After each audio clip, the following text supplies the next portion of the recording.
my name is Bridget. Welcome to my channel. For today's video, I'm going to be doing something I should have done a long time ago, and that is introducing you guys to one of our pets. If you happen to catch one of the videos that I previously posted about adopting a new pet, which was our Indian ringneck parakeet, you will remember that I mentioned that we had gotten 2 new pets at that time, and I had another one to introduce.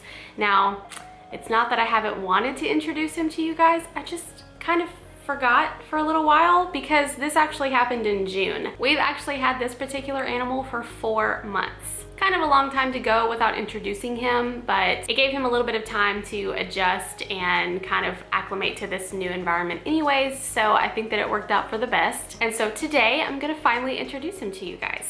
So first, let me tell you guys what he is. He is a male, obviously, and he's a yellow Saharan Uromastyx lizard. As I said, we adopted him in June, and we got him from a friend of mine who had 2 lizards at the time. He had our Uromastyx that I'm going to show you in just a moment, and he also had a bearded dragon. And things in his life kind of got a little bit crazy where he couldn't do for his animals exactly what he was able to do before, and so he did the right thing in finding a new home for them. So when he first started this adoption type of process, he was originally only going to rehome his bearded dragon. And I had a friend whose bearded dragon had passed away of old age, and so they weren't exactly looking for another bearded dragon to put in the family, but it just so happened that this friend of mine needed to find a home for his, so it kind of worked out perfectly where my friend got a brand new bearded dragon to add to her family. And then he told me that he had a Uromastyx lizard. Now, he was very, very attached to this Uromastyx, and he didn't want to find a home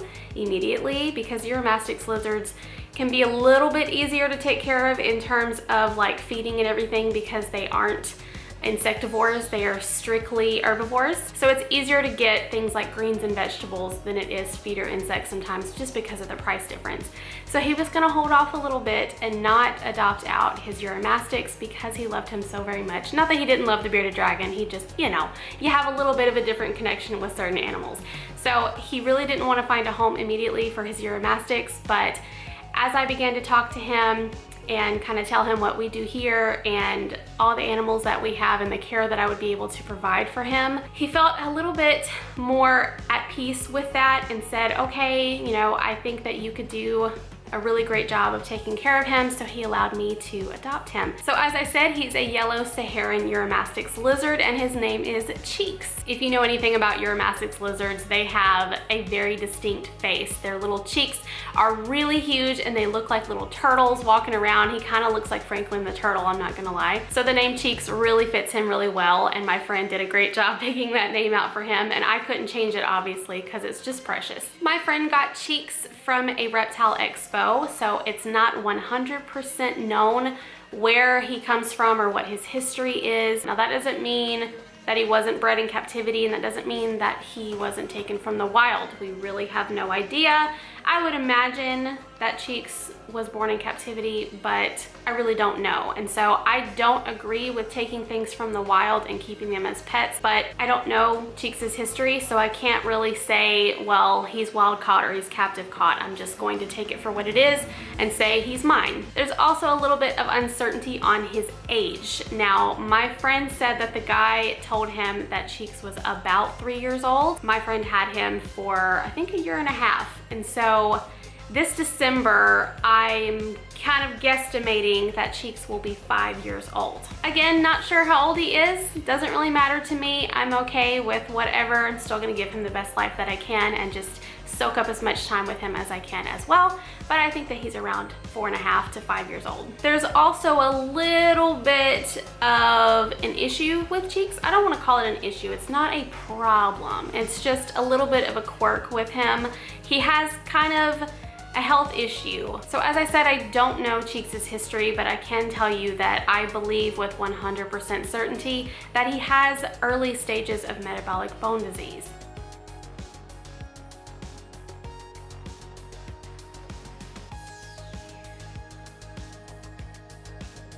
He shows all the telltale signs. He's definitely got a little bit of dragging in his hind legs. He uses his legs pretty well, but he does drag them a lot, and he has that lameness, which just means that when he's standing on all fours, some of his hands will be propped like so instead of propped like so, if that makes any sense. And then as he does walk, he will drag his legs a little bit. I don't know when this came about. I don't know how far it's progressed. It's definitely not in the moderate to severe stages of metabolic bone disease.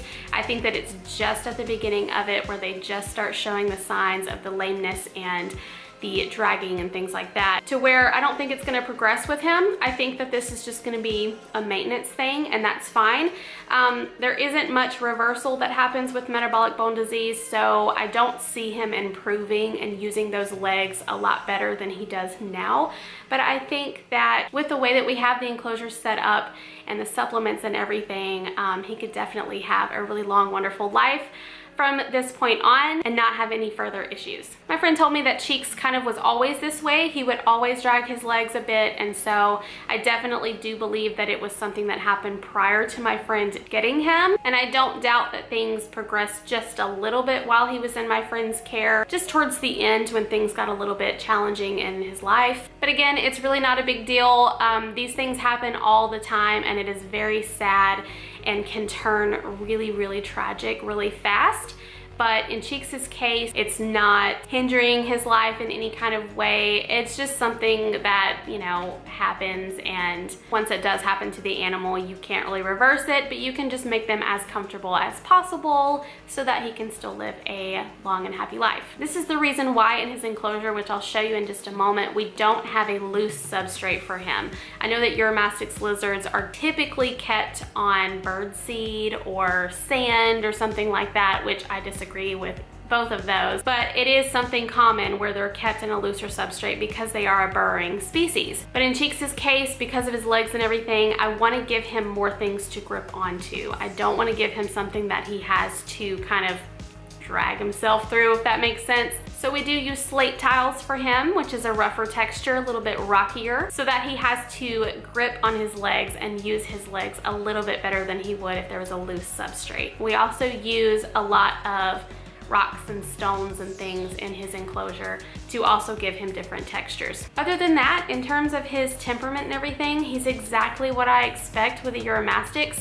He's a little bit more skittish and likes to hide away a little bit more than other lizards. Like my bearded dragon, she's pretty much chill with whatever you want to do. She doesn't care if you hold her, not hold her, touch her, not touch her, run up to the enclosure, hide away from her. And that's the case with most bearded dragons anyways. So with Uromastyx lizards, they're kind of like, what is this noise? What is that? What is this light? Who are you? What are you doing? And that's exactly what he does. So he doesn't strike me as any kind of different Uromastyx. I think he's exactly like a Uromastyx is supposed to be, but he's very, very sweet. He's very cute. And I think that he definitely completes our little family over here. I had looked into Uromastyx lizards for a very long time, wasn't sure if I was ever gonna get one, and so this fell into my lap at just the right time, and I'm very happy with him, and he's certainly a lot of fun. And so now I'm gonna show him to you guys. Alrighty, so as promised, I have my little cheeky boy here. He's trying to get away per usual. I'll get some close-ups of him in just a moment, but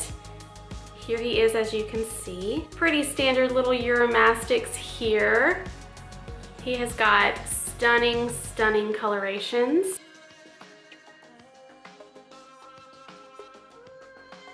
As I said before, his temperament is a little bit more skittish. He doesn't like to be handled too much, but I do try and get him out every now and then just to kind of get him used to everything so that he feels more comfortable with us, because right now, I mean, everything is still new for him. So this is my little cheeky man, my little 4.5 to 5-year-old old man. As I said before, he is doing very well. He seems to be settling in just fine. I have only had a Uromastyx for a few months, but I do kind of feel confident in our care for him. So I will be doing a care video for these guys later in the future. It'll be a little bit longer because I definitely want to get more experience with this instead of just gung-ho saying, here's how to take care of these guys. I've only had it for a few months, but I know what I'm talking about. You know, I just kind of want to get a little bit more informed.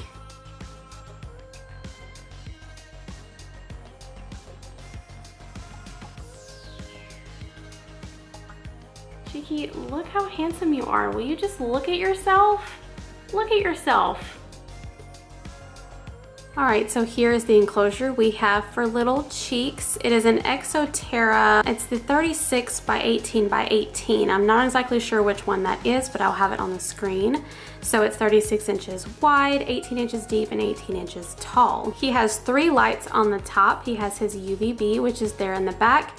On the left side is his basking light, and on the right, that is just an LED light to provide light without heat to both sides of the enclosure. As you can see on his UVB, it does stretch across the entire enclosure, but we did actually close up a little section here so that it is not 36 inches across, but it is 24 inches across to give him a little bit of an option to get away from it on the left side of his enclosure. Not that having the UVB across the entire enclosure is a bad thing, I just like to provide with about half to 2/3 of the enclosure instead of a full length. Here is his heat lamp. Here we actually cut a hole in the screen so that the heat would project further down into it because Uromastyx lizards need a whole lot more heat. So the screen does block it quite a bit. And because of that, his basking temperature was not reaching where I want it to be. And so with this hole cut in the screen, it is now projecting down to the spot that I want it to be at a much better temperature. And yes, if you can see that, he has a little tag here. His middle name is Eugene. And I made up his birthday based on when I think his birthday is. And since we adopted him on June 5th, I decided to say that he was 4.5 years old. And so 6 months after that is December the 5th, which means that he will be 5 on December the 5th. I think. That's just what it's gonna be from now on. Here is his basking spot section. This is a little front view. We just have bricks that are stacked together that have a little bit of a rough texture, but also get him up to the height that he needs to be to soak in his basking temperature. He also has that little nook underneath that he can hide under should he wish. And then this very, very large piece on this side is his Uvb basking ramp, as well as his cave, as well as his exercise stairs, as well as his enrichment, just a whole lot of things. And this is actually homemade. We built this ourselves. And so we actually filmed an entire video on this, and that'll be coming out next. So if you want to see how we built this, or if you want to build something similar, we have a video on that coming out, so look forward to that. As I mentioned in this video, because he is a burrower, we do have a loose substrate inside this cave that he can go dig around in, so that his entire enclosure doesn't allow him to burrow, but he has a burrowing spot to go. As I said, we do keep him on slate tile, which is a rougher texture and keeps his nails nice and trimmed, but also keeps his legs nice and strong. So yes, that is his entire enclosure, and he is thriving in it very, very well. Well, all right guys, that's gonna be it for my video today, introducing you to our cheeky boy. I hope you enjoyed it, and I hope you like him. If you wanna keep up with any of his progress or just see really cute pictures of him, you can follow us on social media. I'll have everything linked down below. If you enjoyed this video, please give us a big thumbs up and hit that subscribe button on your way out. I really appreciate it. Also hit that notification bell so you can know when I upload next, and I will see you in my next video. Bye!